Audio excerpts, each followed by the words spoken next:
Hello and welcome to Spooning with Mark Wogan. I am here at Corrigan's Mayfair, our new spiritual home for Spooning with Mark Wogan. And I'm joined, as ever, by a very special guest who will be trying the food that they think they love and the food that they think they hate. But who is that special guest this week? Well, he was at one point the second most hated man in Britain after Bin Laden.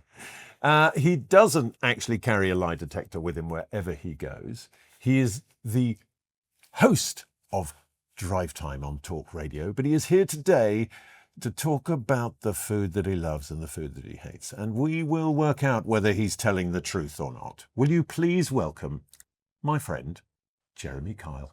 Hello, mate. Hello there. You all right? I'm good. I am your friend. Cheers. Yes. A little glass of Chilean Pinot Noir. To all the Chileans who made the Pinot Noir, thank you so much. Now, lovely. Listen, you don't do many interviews, do you? I've done, this is my third ever only interview in my life. I did a... Who are the others? Came Garraway recently. Did you... What was that? I don't think I caught that. That was Life Stories on ITV. It's still on catch-up. Connected viewing and all that. No, hold on. You interviewed her. Some have said. The challenge today is for me not to say too much and just fill my face with food. You are a top man, and that's the only reason I'm delighted. I actually thought spooning was not what it's turned out to be. We can do that later. I thought we were going to be on a bed upside down. We can do that later. Don't worry about that. Now, let's go right back to the beginning. Born in Reading. Oh, yeah. Yeah? How do you feel about Reading? Same as Ricky Gervais? Your late father described Reading as simply a stop on the train between London and Bristol, didn't he? Yeah, it's true. Yeah. Reading, Ricky Gervais, Kate Winslet. Mm-hmm. That's it, really. And you went to Reading Bluecoat School. I did. Because I grew up in Maidenhead, or near Maidenhead, and I went to Clare's Court, and we used to play... A girls' school? No. Well, I'm just saying. No. And we used to play you at rugby. I was no good at rugby. I was that big at that age. I couldn't run very quickly. I was a chunky child. I was a chubby boy, yes.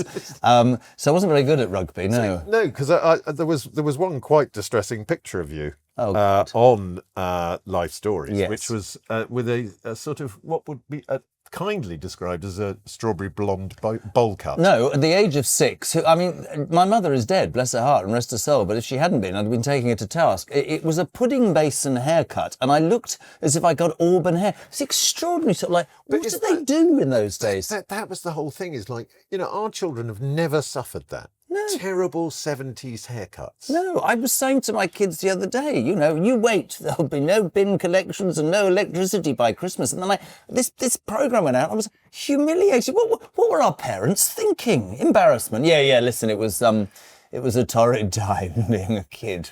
But was growing up tough for you? Did you have a nice time as a kid? I had amazing parents who, I said on Life Stories, and I'd always say to people, they sacrificed a lot to send us to private school. That was their choice. They were amazing. It was about family, and we were very, very tight. And listen, they're both no longer here, but I have nothing but the greatest respect. And I think that those sort of core family values are what I like motivates me. is your stories about your dad you tell, most of which are not repeatable in public. Because one, they're just not repeatable in public, and two, not necessarily celebratory of his legacy. I think, my old man was old school. He wouldn't have understood the wokeness of today. No.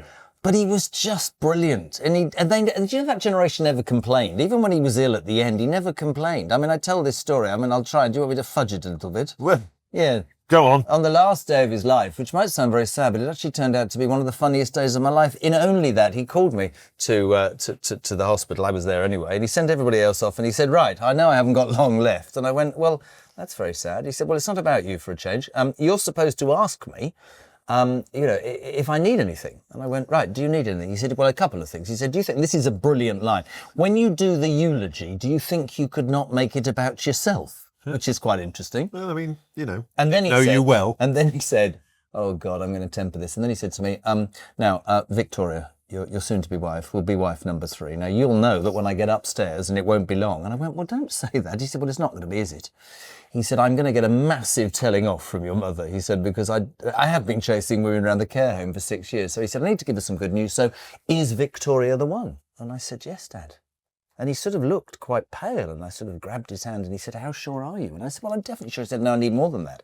And I said, "I guess I should say that I just wish I'd met Vic 30 years ago." To which he looked at me, it's the last thing he ever said, and I'll change the words. He went, "She'd have been 8, you sick whatever." And literally, I just laughed and smiled so much, but that was what he was like. He was an amazing man. He was stoic. He worked for the Queen Mother.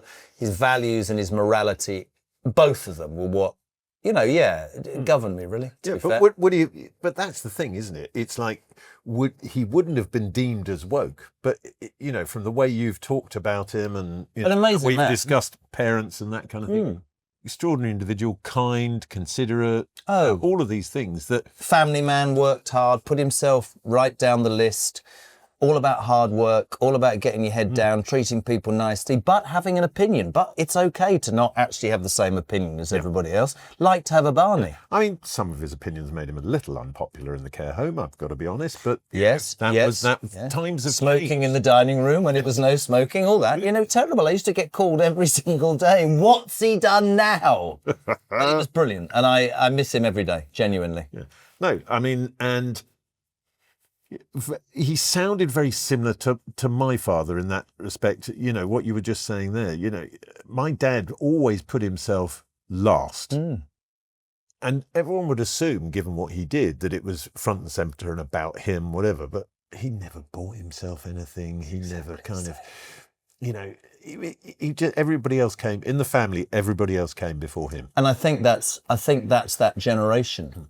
You can look at it now. Honest, it's not the same in our homes, is it? No, Sodom. No. Sodom. But I think it was. There was a point in his life where he got offered. He worked for the Queen Mother for 41 years, and he was offered another job about 20 years before he retired. And I think it was something he'd always wanted to be, like a bursar, running a school, living in the grounds with his dog and all that. And he didn't take it because he didn't think it would be as secure. And it was all about, in those days, paying off your mortgage and doing right by your kids. And if you could... And saving. Yes. I mean, now you can't even afford to pay the bills. Do you know that my dad, since his first job, which was as a bank teller in Allied Irish Bank in Dublin... That was the old man's first job as a runner in Coots. And he put away... Every single paycheck he ever got paid, he put away 30%. Jeez. His whole life. That's amazing.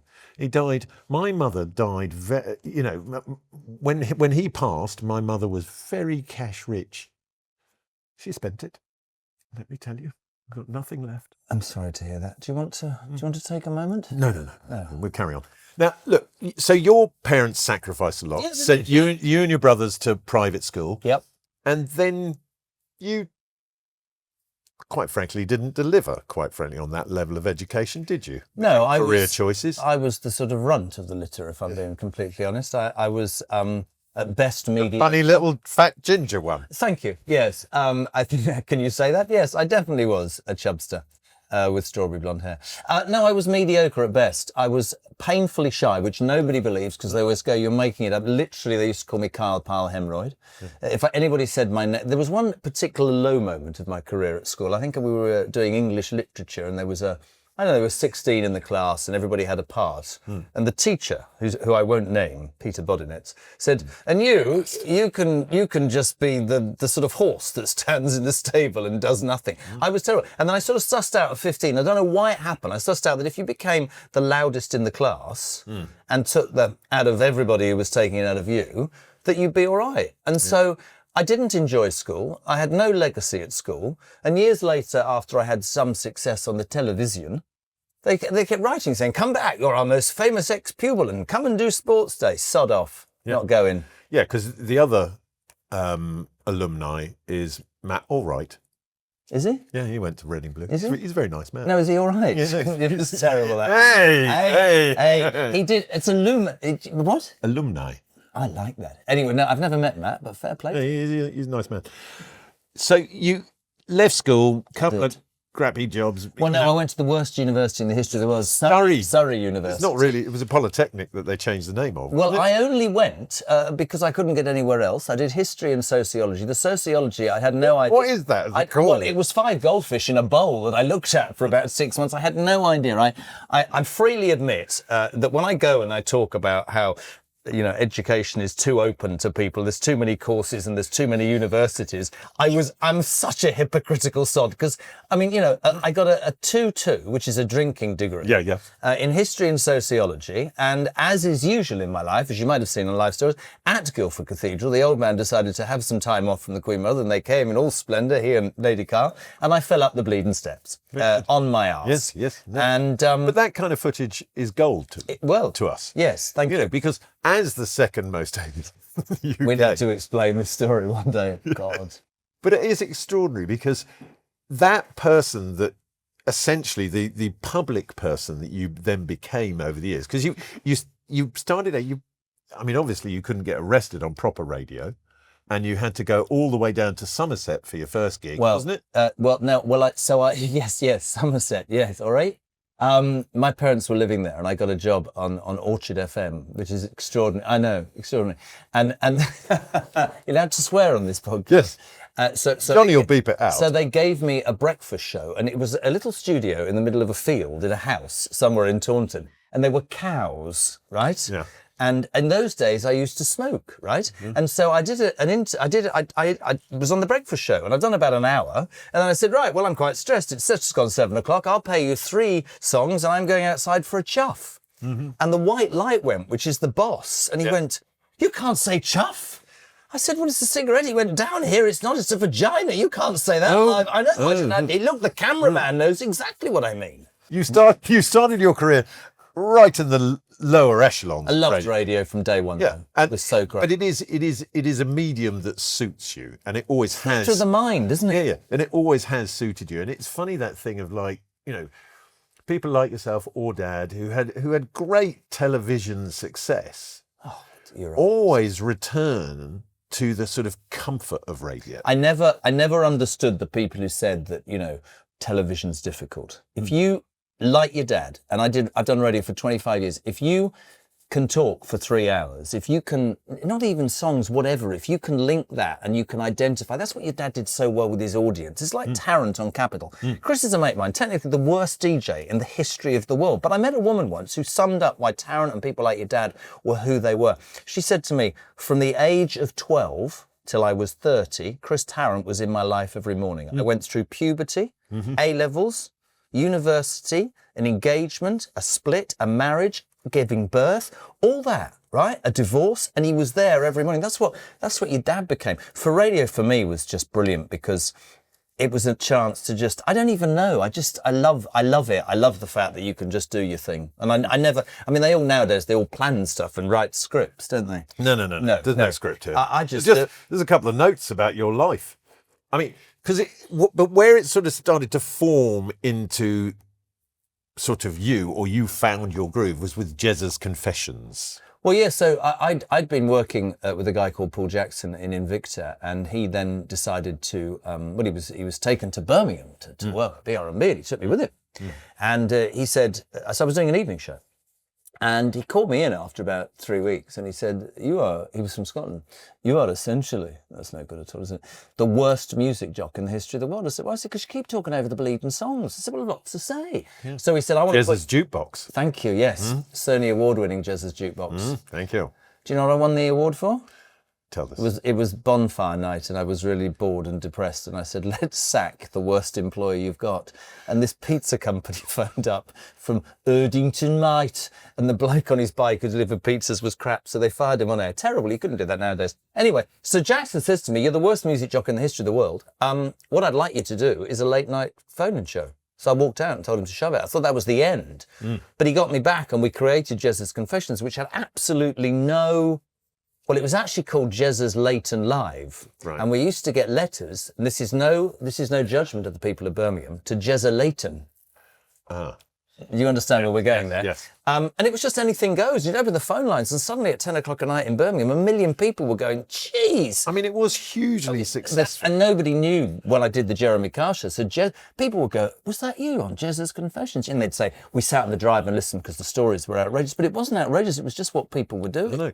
And sometimes that thing, which you were able to tap into brilliantly with that show, that is the audience become the stars. And that's what you did with the Jeremy Kyle show as well. The audience were the stars. Yes, how you drove that show was phenomenal, and it was so watchable. Well, it's interesting, isn't it? Because we were saying to Kate, it's a bygone era, and for all the reasons that everybody knows about, quite rightly, things like that don't happen now. But you have to understand that at that point, for people, it was a different time. It was before mobile phones, and somebody made a really good point to me the other day. Quite rightly, television's controlled by Ofcom, right? Social media is not controlled by anything. Yeah. You get pylons now on social media that impact on people's lives enormously. Listen, the Jeremy Kyle show was what it was, but it was on 7 times a day for 15 years. It went to America, and it was pretty phenomenal, to be fair. That moment where it suddenly became what it was, which was a kind of beast. I remember it distinctly. It was about 3 weeks in, and because I'd never been in a television studio when I got the gig. I went for this audition. Trisha Goddard had been doing it, and they sort of cast around to get people, took us to Norwich in the dead of night, which is quite scary. And we arrived in the studio in the morning, and everything was Trisha's face and Trisha's microphone. I was terrified. And all these people were talking to me going, this is no man's land. What? Between the audience and the stage? And I'm going to get blown up. And so I sort of did my bit, and then I went home. And it was sort of 6 months, and papers were saying it's between an unknown, might be me, I don't know, yes, and an established television presenter. No. I'm not going to give that name because it'll... No. And, go on. Who was it? It's history now. Seifert. And then I got this show.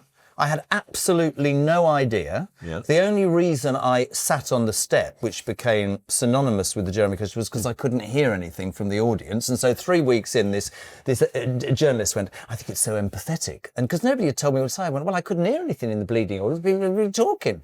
So we started this, and about 3 weeks in, it was all going. I didn't even know if it was going okay because I didn't know what the hell I was doing. And this woman came on, and she said, I love your honesty. And I went, great, thanks. And she explained a story. I wouldn't be rude if I don't know what it was about. And I said, do you want me to be honest or do you want me to lie? And in my ear, the editor went, oh God, you're stuffed. And I just told her what I thought. Yeah. And she went, and the audience went, bat. Yeah. Excuse my French. And then she went, absolutely, love you, Jess, and went off, and that was it, yeah. Right? And it was just about honesty. And I get now that people will go, oh, that was quite direct, a bit like Simon on The X Factor. He used to say, you can't sing, and I don't like your dress. Can you imagine now the anxiety that will cause? So it was part of, but it was never, it didn't set out, it sort of developed, and it was like Raw. So it could be funny, sad, upsetting, argumentative, whatever. It was a journey. But it was more honest. Yes. To your point now, that kind of conversation happens in 10-second bursts on social media now. Yeah. And, you got to the point where you were cancelled, the show was cancelled because of a perceived effect on somebody. And that's happening every single day.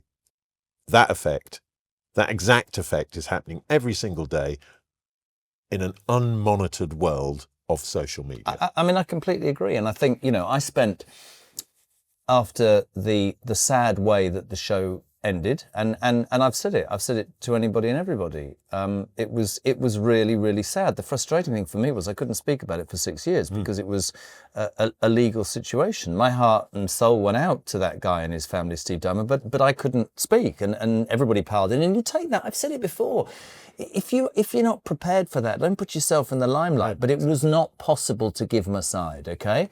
And also at that time, because it's the past, millions of people watched it. So does that make them all wrong as well? So, in the end, I kept my head down and I answered the questions and I did what I had to do. But it was, listen, it ran for 15 years. We did 4,000 shows, 37,000 guests. We took it to America. It was, a small, the funniest story of all was when I arrived in America, like the kid from Reading, you can imagine, I walked down 56, your dad had liked this story, and I see 100-foot poster in my face, and I thought, Jesus, boy, and I walked in and this bloke looked at me in makeup, slightly camp, not initially, and he went, oh no, I can't work with this, you look awful, your face is lined, and oh no, does he have to be the host? Yeah, I do, it's my name on the bloody wall, what are you talking about? But listen, it was an extraordinary journey with some extraordinary people. Really sad the way it ended. Glad that we were able to have, some clarity on that. And that's the truth.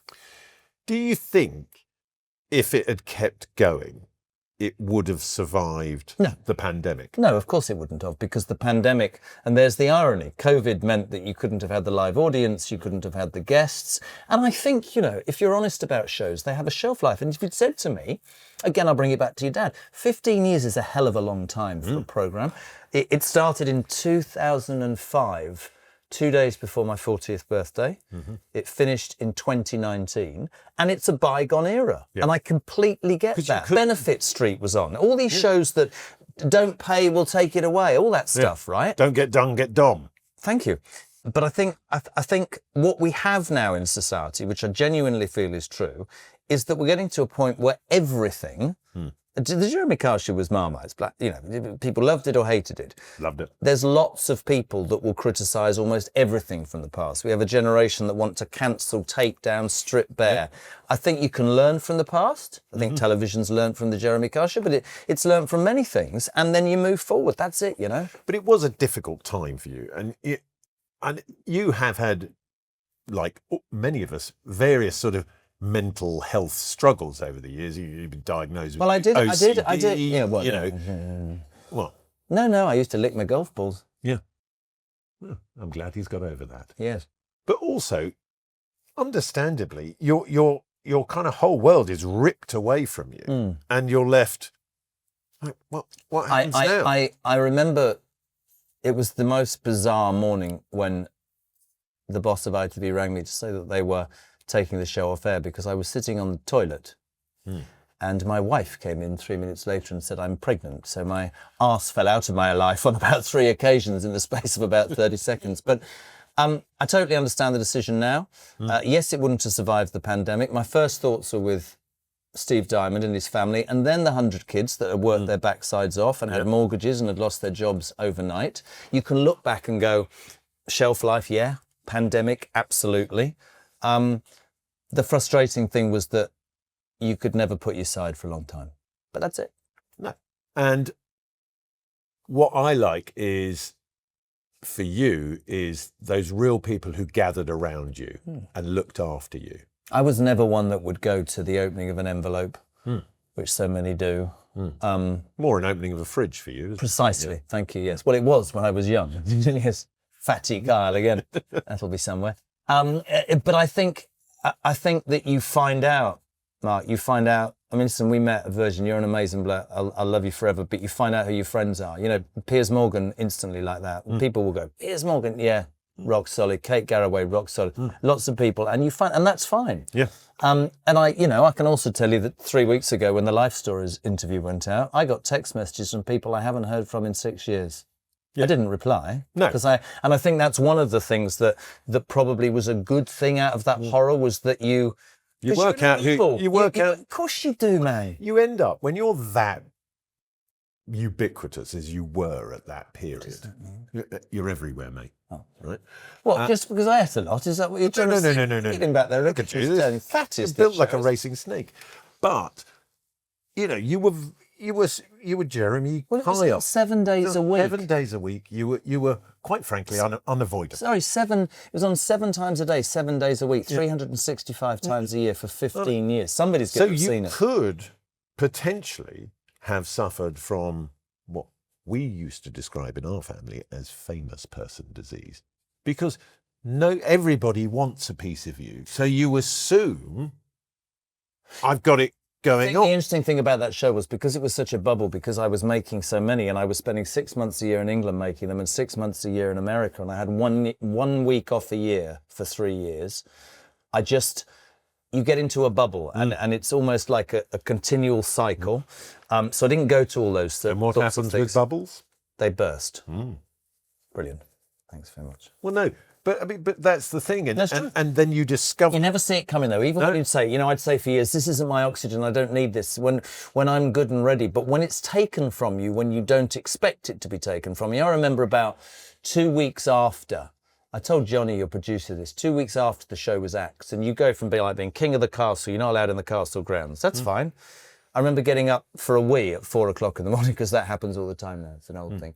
And there was always a driver at 4:30 in the morning to take me to Manchester. And there's a driver outside my house. And I was like, oh my God. It was the guy next door. And I went back to bed and couldn't sleep because I thought, oh God. And almost every part of my life for 15 years have been totally categorised by timings, filming, promos, flights, America, England, this.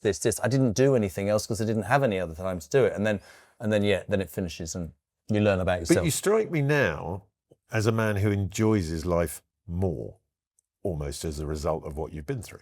It's interesting when you look back and you go, I lost my dad.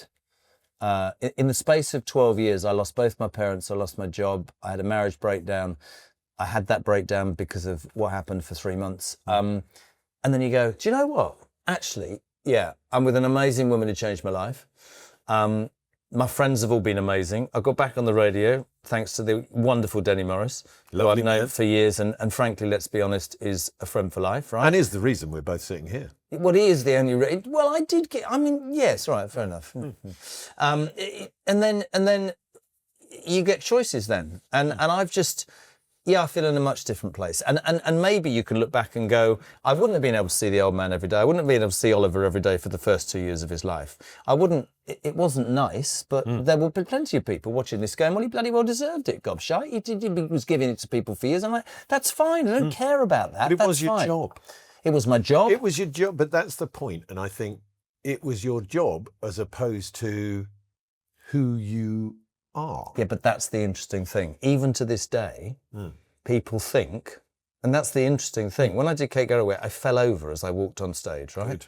No, but I'm a clumsy sod. Everybody knows that. None of that polished crap, right? So you're right. People go, oh, they'll go, is he all right then? It's clumsy, funny, but that's it. So you're right. It was a character. I think it took a while to realise it was a character. The core values that you talked about with my parents, those form the base of cheating, lying, snorting, whatever you want to say. But yeah, it was for some reason I put that suit on and I became somebody, and then I'd go home and you'd have to change a nappy or put the bins out. So it was never that showbiz rubbish that you hear so much I about. thought you were rich enough to afford staff. Turns out not. But, you know.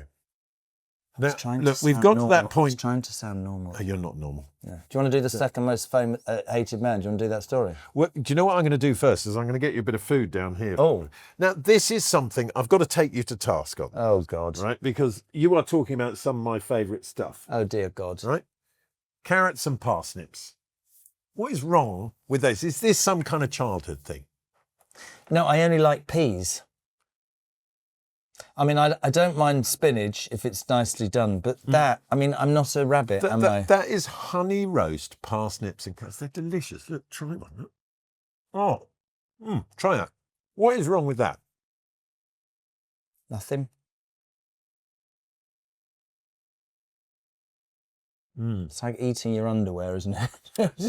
I've got a bit of. No! I've got a bit. That's a bit of thyme. I'm not a massive fan of root vegetables. I love root vegetables. Do you? Yeah. I'll tell you what it is. It might be boarding school. You know, they steamed everything to the end of its life. You know, or it was wet soggy cabbage or wet lettuce or wet. I think, on a serious note, if you're doing spinach with garlic or bacon, I don't know. Things are different Obviously, now. it tastes nicer. Yeah, I mean those carrots are better than my mother's used to be. Eat a parsnip. Go on, because I know how much you hate. This is no, I don't mind. I'm just like, oh Christ. I mean, that's nice. How is that nice? It is nice. All right, look. Do you want me to say that? You touched upon. Yep. Your wife. Yep. Who? I mean, you've made no secret of it. She is your third. Mm-hmm. But the way you talk about her when we're talking privately is she's a very special woman. Amazing.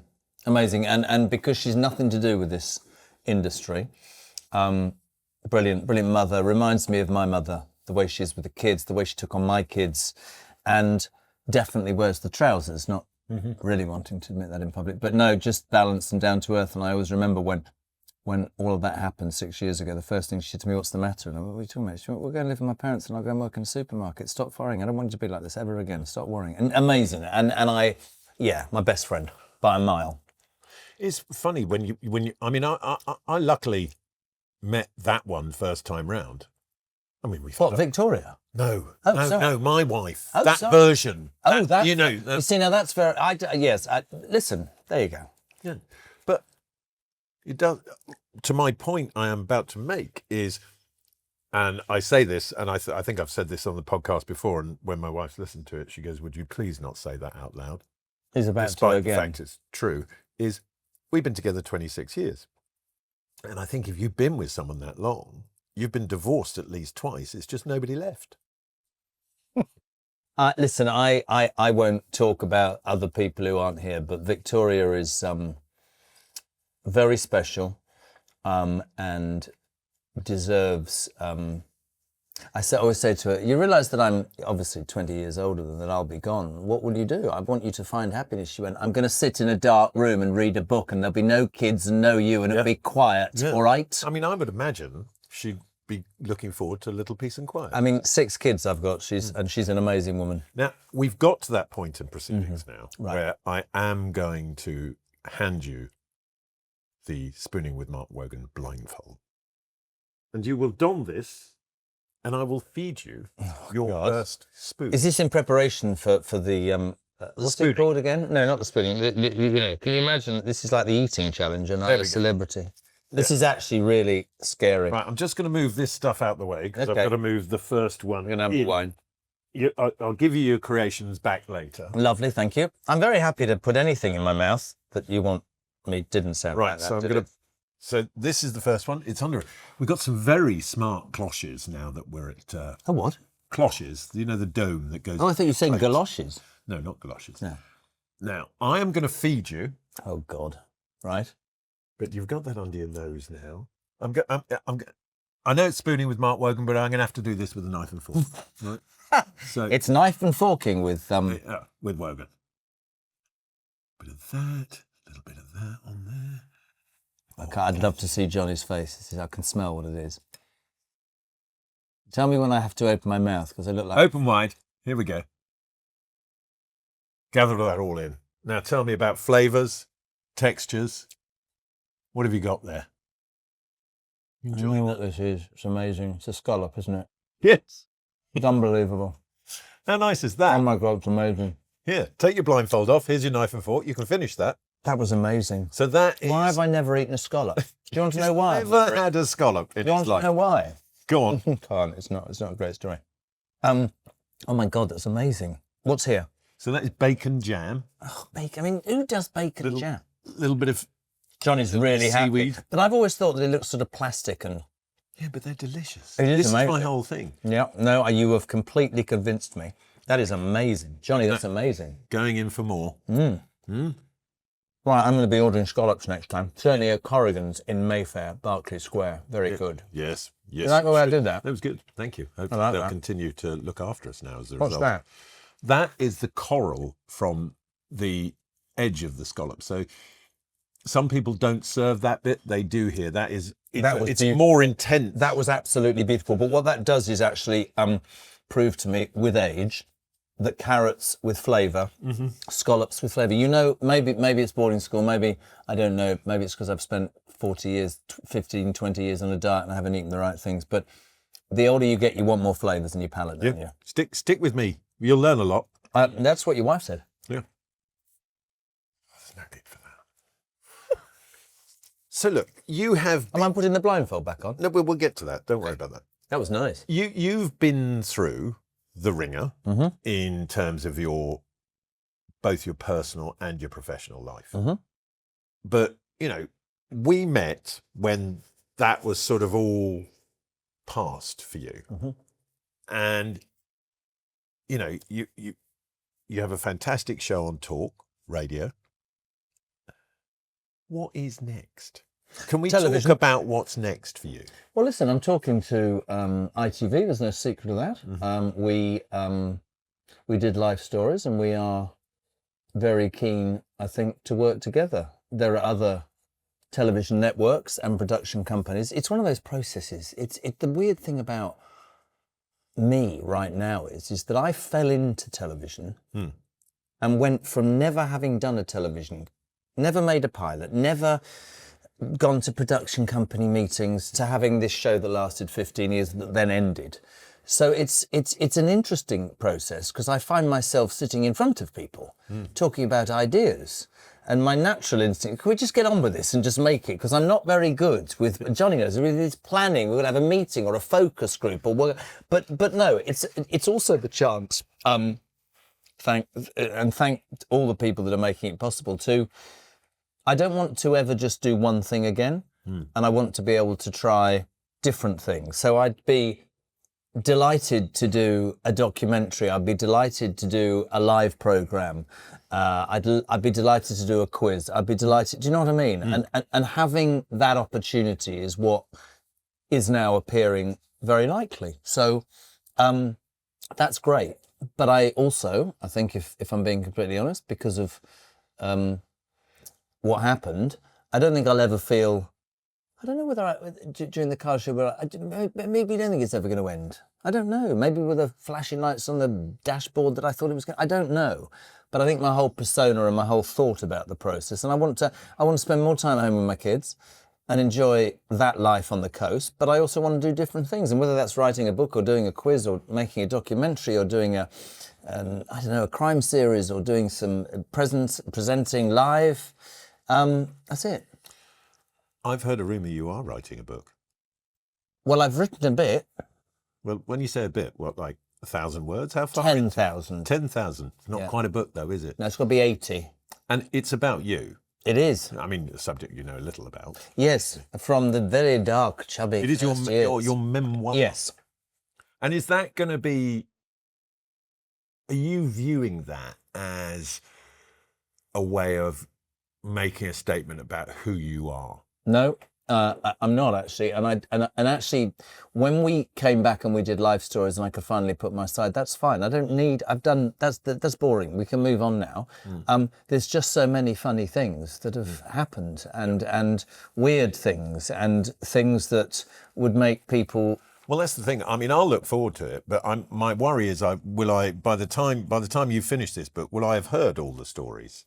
I do tell a story, don't I? Yeah. No, but it's great because whenever we get together, we just sit opposite and tell each other. Do you want me to tell you one particularly appalling story? Tell me one particular. Yeah. It was a Jeremy Kyle show where we were doing a Christmas special, and all I can say is that the Welsh male voice choir were stood on stage. The audience all had Christmas jumpers on. There were various children who'd been given Christmas presents. The snow was falling, and Santa, who was an out-of-work actor from Bury, I believe, was due to literally come round the corner of the stage on the sleigh. And then we were going live to this morning. And the director said, and action, Joseph. And Santa started, and suddenly somebody went, stop! Excuse this. I've never seen a reindeer with an erection, but this reindeer came round the corner of the stage with this monstrosity flapping from side to side. I've had some very, very funny moments, but that was perhaps one of the funniest. Oh, a reindeer erection. Reindeer erection.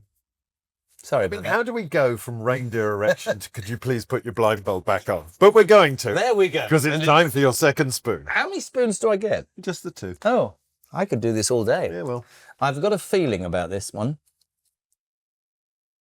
I've got a feeling. I'm loving this, Johnny. What a great show. I'm going to slide this in now. Here we go. Okay. You ready? Yes.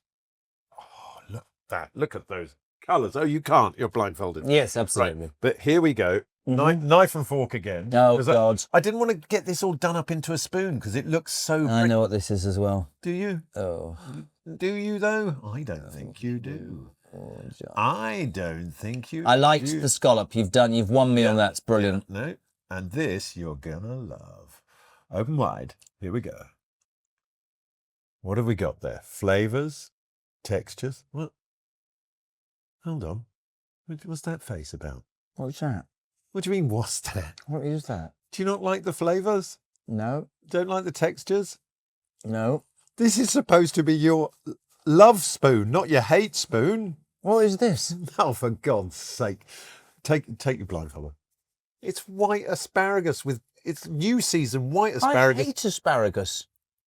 It's white asparagus, I though. don't care. With a wild garlic sauce. No, nobody ever told anybody that I like asparagus. I hate asparagus. It's quite clearly here in the notes. What are your favourite ingredients and why? Garlic.